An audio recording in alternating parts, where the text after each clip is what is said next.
మిత్రులందరికీ జై భీమ్. నేను మీ ఓపికకు పరీక్ష పెట్టదలుచుకోలేదు. ఎందుకంటే దాదాపు ఒక 6 అవర్స్ నుంచి 7 అవర్స్ వరకు మీరు కూర్చున్నారు. ముందుగా మీ అందరికీ బాబాసాహెబ్ అంబేద్కర్ తరఫున జై భీములు ధన్యవాదాలు తెలియజేస్తున్నాను. మొదట ఈ కార్యక్రమాన్ని డిఎల్ఎఫ్ ఏదైతే మనోళ్ళు ప్రారంభించారో ఈ కార్యక్రమం చాలా మంచిది. వాస్తవంగా దీని విషయమే రెండు నిమిషాలు మాట్లాడి క్లోజ్ చేస్తాను. నేను మనోళ్ళు అందరూ కూడా దాదాపుగా మిమ్మల్ని చాలా విషయాలు వాళ్ళకు చెప్పదలుచుకునే అన్ని కూడా వాళ్ళ ఉపన్యాసాల్లో చెప్పడం జరిగింది.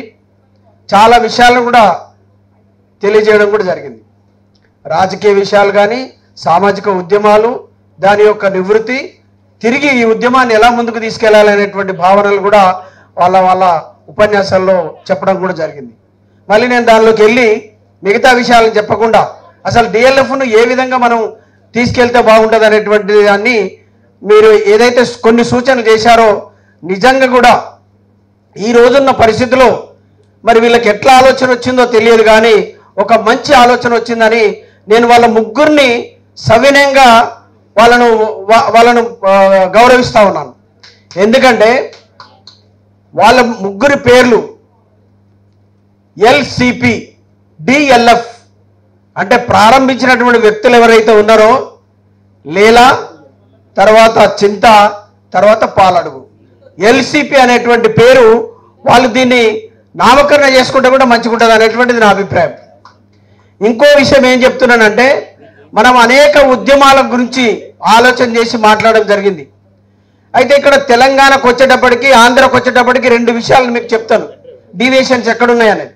అంటే ఉత్తరప్రదేశ్లో రాజ్యాధికారం వచ్చిన కాశీరామ్ గారు ఇక్కడికి వచ్చి ఒక ఉవ్వెత్తున ఉద్యమాన్ని తీసుకొచ్చిన 93లో మరి ఇక్కడ ఎందుకు మనము అధికారంలోకి రాలేకపోయినాం అనేటువంటి విషయాన్ని ఒక్కసారి నెమరేసుకోవాల్సినటువంటి అవసరం ఉంది. దాని యొక్క పూర్వపురాలను కూడా కొంచెం తెలుసుకోవాల్సినటువంటి అవసరం ఉండే, కానీ సమయం లేదు కాబట్టి అందులో లోతులోకి వెళ్లకుండా కొన్ని విషయాలను మేము ముందుంచదలుచుకున్నాను. ఒకటేంటంటే ఇక్కడ భూస్వాములు, తెలంగాణలో భూస్వాముల చేతుల్నే భూముండి వాళ్ళ కబంధ హస్తాల కింద ఆ గ్రామం అంతా ఉండేటువంటి పరిస్థితి ఉండేది. అలాంటి తరుణంలో ఆ అణిచివేతలో వచ్చినటువంటి పోరాటమే నక్సలైట్ ఉద్యమం. ఆ నక్సలైట్ ఉద్యమం ద్వారానే మరి కొంత రియలైజేషన్ అయ్యి మనం కొంత విముక్తి కాగలిగినాం. అదే నార్త్ ఇండియాకి వచ్చేటప్పటికి ఉత్తరప్రదేశ్ కానీ ఉత్తరాది రాష్ట్రాలలో ఇలాంటి ప్రభావిత ఉద్యమాలు లేకపోవడం మూలంగా వాళ్ళు అంబేద్కరిజాన్ని, వాళ్ళకి తెలిసిందల్లా అంబేద్కరిజమే. ఆ అంబేద్కరిజం కాశీరామ్ గారికి ఐడియాలజీని తీసుకొని వెళ్ళింది కాబట్టి వాళ్ళు రాజకీయ అధికారానికి దగ్గరగా పోయారు. ఉత్తరప్రదేశ్లో వాళ్ళ బతుకులు విముక్తి అయినటువంటి విషయాన్ని మనం చూడాల్సినటువంటి అవసరం ఉంది. ఇంకో చాలా మంది మిత్రులందరూ కూడా మేము ఒక 30 రోజులు 93 ఎలక్షన్లో అక్కడ ఉన్నాం. అక్కడ స్థితిగతులు ఏంటిది, అక్కడ రాజకీయ అధికారం ఎలా వచ్చింది, ఎందుకు వచ్చింది అనేటువంటి వాడిని అన్వేషణ చేయడానికి 30 రోజులు ఆ ఎన్నికల్లో పార్టిసిపేషన్ కావడం జరిగింది. అక్కడ నేను నేర్చుకున్నది అయితే ఏంటంటే ఇక్కడ లెఫ్ట్ ఆర్గనైజేషన్స్ రావడం మూలంగా మనకు కొంత ఊరట కలిగించడం, కానీ రాజకీయ అధికారానికి దూరం అయిపోయినాము. అంబేద్కరిజాన్ని ముందు వరుసలో వాళ్ళు నిలబడ్డారు కాబట్టి వాళ్ళు రాజకీయ అధికారాన్ని సంపాదించుకొని వాళ్ళందరూ ఈరోజు సామాజికంగా, ఆర్థికంగా, రాజకీయంగా అన్ని అనుభవించేటువంటి అవకాశాలు ఉత్తరాది రాష్ట్రంలో వచ్చినాయి. అందువిధంగానే మనం ఇక్కడ కొంత నక్సలైట్ ఉద్యమాల ద్వారా మనకు కొంత రిలాక్స్ అయినప్పటికీ ప్రధాన అంశం వరకు మనం వెళ్ళడానికి అవకాశం కల్పించుకోలేకపోయినాము. ఇప్పటికి కూడా అదే దృక్పథం మన రక్తంలో ఉంది. ఒక విషయం మన గ్రామంలో అన్యాయం జరిగింది అని అంటే, ఒక రాజకీయ ఉద్యమం జరుగుతున్న క్రమంలో ఒక సామాజిక దాడి జరిగితే రాజకీయ ఉద్యమాన్ని వదిలిపెట్టి సామాజిక ఉద్యమాన్ని భుజాల మీద తీసుకొని నడుపుతాం తప్ప రాజకీయ ఉద్యమాన్ని నడిపేటువంటి ఆలోచన ఈ రోజు వరకు కూడా లేదు. అది మన రక్తంలో ఉంది కాబట్టి మనం రాజకీయ అధికారానికి దూరంగా ఉన్నాము. దానికి బెస్ట్ ఆఫ్ ఎగ్జాంపులే కాశీరామ్ గారు కారంచేడులో జరిగినటువంటి విషయం గురించి చెప్పడం జరిగింది. దీనికి ఉత్తరప్రదేశ్లో కూడా ఒక సంఘటన జరిగింది. దానికి దీనికి సైమల్టేనియస్గా ఉంది. దానికి దీనికి భావజాలం కూడా ఒకే రకంగా ఉంటుంది. ఇక్కడైతే కమ్మలు దాడి చేస్తే అక్కడ క్షత్రియులు దాడి చేసి 7 చమార్లను చంపితే మాయావతి పార్లమెంట్లో నిలబడి 7 రోజులు దిగ్బంధం చేస్తే, పార్లమెంటును దిగ్బంధం చేస్తే దాని మీద సబ్ కమిటీ వేసి అందులో పాల్గొన్నటువంటి వాళ్ళందరినీ కూడా మరి శిక్షించడం జరిగింది. కానీ అదే చమార్లని ఇక్కడ ఏదైతే ఎస్సీలను దళితులను మరి చొండూరులో జరిగినటువంటి సంఘటన జరిగితే అది ఈ రోజు కూడా పరిష్కారం కాకుండా పోయింది. అది ఆ కేసు అట్లనే మిగిలిపోయింది.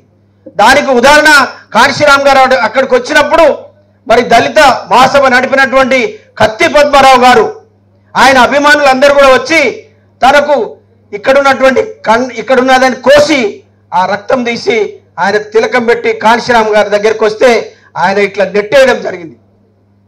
ఈ తిలకాలు కాదురా నాయన, మీరు ఏం జరిపారో చెప్పండి, చుండూరులో ఇంత ఇన్సిడెంట్ జరిగితే ఇంతమందిని చంపితే మీరు చేసిన సంఘటన ఏందో చెప్పండి అని చెప్పేసి కాశీరామ్ గారు క్వశ్చన్ చేసి ఒక విషయం చెప్పడం, ఇప్పుడు నేను చెప్పినటువంటి విషయాన్ని తెలియజేయడం జరిగింది. అందుకే నేనేమంటున్నానంటే మనము రాజకీయ అధికారానికి దూరం ఉండడానికి సామాజిక ఉద్యమాలనే మనం ప్రేరేపితంగా తీసుకుంటాము. అది మానుకున్నప్పుడు మాత్రమే మనం రాజకీయ అధికారానికి దగ్గర ఉంటాము.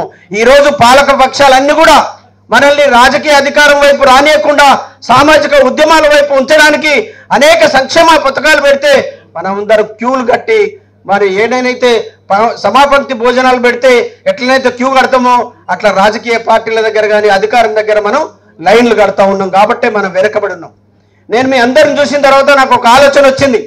ఈ ఆలోచన ఈ ముగ్గురు కలిసి చేసిన ఆలోచన ఇంకో కొత్త కొనసాగింపుగా రాబోయే కాలంలో చేద్దాము. ప్రతి నియోజకవర్గం నుంచి ఒక మంచి లీడర్గా ఎదిగినటువంటి వ్యక్తి ఈ అంబేద్కరిజాన్ని నడపగలిగేటువంటి సత్తా ఉండి ఆ నియోజకవర్గాన్ని నడపగలిగేటువంటి 119 నియోజకవర్గాల నుంచి 119 లీడర్లను తీసుకొని ఒక సెమినార్ పెట్టి అది 3 రోజులు కంటిన్యూగా చేసి అసలు రాజకీయ అధికారానికి మనం ఎందుకు దూరం అవుతున్నాము, దాన్ని ఏ విధంగా సాధించగలుగుతామనేటువంటి ప్రయత్నం చేస్తే ఒకసారి మనం విజయం వైపు దగ్గర ఉంటామని నేను అనుకుంటా ఉన్నాను. ఎందుకంటే నాతో పనిచేసినటువంటి వాళ్ళు మరి జనశక్తిలో కానీ బహుజన్ సమాజ్ పార్టీలో కానీ దాదాపు ఇన్ని సంవత్సరాల కాలంలో ఉద్యమాలలో పనిచేసి వచ్చాం. ఈ ఆకర్షణ ఒకసారి ప్రయత్నం చేద్దాం. ఈ ప్రయత్నంలో మనం విజయం సాధించడానికి చాలా అవకాశాలు ఉన్నాయి. నాకు 62 సంవత్సరాలు దాటిపోయినాయి. ఇప్పుడు వచ్చేటువంటి యువ నాయకత్వానికైనా రాజకీయ అధికారం అనేటువంటి చవి చూపించడానికి ఇంకొంత ప్రయత్నం చేయడానికి నా చివరి ప్రయత్నాన్ని చేస్తానని చెప్పేసి నేను ఈ సందర్భంగా చెప్తా ఉన్నాను. కాబట్టి డిఎల్ఏ పెట్టిన మా మిత్రులకు నేను నిజంగా అభినందనలు తెలియజేస్తూ ఈ కార్యక్రమానికి హాజరై నిజంగా కూడా ఇంతసేపు మీరందరూ కూర్చున్నందుకు మనందరం కూడా మీరందరూ ఇప్పుడు ఇక్కడ మనందరికి కూడా ఒక్కొక్కరు 1-2 గంటలు మాట్లాడేటువంటి వాళ్ళు. ఎందుకు మాట్లాడతారు? ఎస్సీలు మిగతా కులాలలో స్పీకర్లు లేరు. ఏ కులం నుంచి తీసుకొచ్చిన స్పీకర్ ఉండడు. కానీ ఒక ఎస్సీల నుంచి ఒక వ్యక్తిని తీసుకొచ్చి నిలబెడితే మాట్లాడేటువంటి సత్తా మరి ఈ 40 సంవత్సరాల కాలంలో అది అంబేద్కర్ సంఘాలు కావచ్చు, బహుజన్ సమాజ్ పార్టీ కావచ్చు, మరి ఇంతమంది లీడర్లను ఇంతమంది జ్ఞానవంతులను తయారు చేసినటువంటి చరిత్ర ఈరోజు ఉన్నది. దానికి ప్రధాన కారణము కాశీరామ్ గారు. కాశీరామ్ గారు ఒక మాట చెప్పాడు, నేను ఈ దేశంలో నా జాతులకు లీడర్షిప్ లేదు, నేను లీడర్షిప్ అనేటువంటి ఒక ఇండస్ట్రీని స్థాపించాను, అదే బహుజన్ సమాజ్ పార్టీ, అదే ఇండస్ట్రీ, నేను లీడర్షిప్ని ఉత్పత్తి చేస్తానని చెప్పడం జరిగింది. ఈరోజు మనకు కనిపిస్తుంది, మిమ్మల్ని అందరం చూస్తే మాకు అది సంతోషంగా ఉంది. మీరందరూ లీడర్లుగా ఎదిగి మనం గ్రామాలకు వెళ్ళి మన వాళ్ళందరినీ కూడా కన్విన్స్ చేసి నేనైతే ఇప్పుడు ఏదైతే చెప్పానో దాని నుంచి కొంచెం ముందుకెళ్ళి సామాజిక ఉద్యమం వైపు కాకుండా రాజకీయ ఉద్యమం వైపు కొనసాగించడానికి మనమంతా ప్రయత్నం చేస్తే బాగుంటుంది అనేటువంటిది నా అభిప్రాయం. ఈ కార్యక్రమాన్ని ఇంత విజయవంతంగా కొనసాగించినందుకు మిత్రులందరికీ కూడా నిజంగా నేను వాళ్ళకి అంబేద్కర్ తరఫున, బాబాసాహెబ్ అంబేద్కర్ తరఫున ధన్యవాదాలు తెలియజేస్తూ ఈ అవకాశం కల్పించిన మిత్రులందరూ కూడా ఇంతసేపు ఉన్నందుకు కూడా మీకు ప్రత్యేకంగా ధన్యవాదాలు తెలియజేస్తూ మహిళలను సమపాలంగా తీసుకొచ్చినటువంటి మా చెల్లి సోదరి మేరీ కూడా చాలా గొప్ప విషయము. ఎందుకంటే ఆమె ఒక 10-15 మందిని ఆర్గనైజ్ చేయగలిగింది. మరి అదే కంఠము, అదే మాట, అదే స్ఫూర్తి ఇప్పటికి వరకు ఉంది.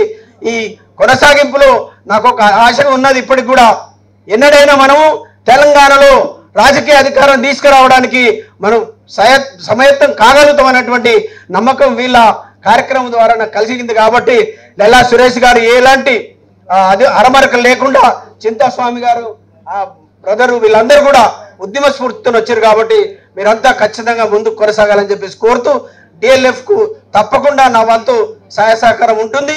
తప్పక మీకు ఎలాంటి కార్యక్రమాలు చేసినా కూడా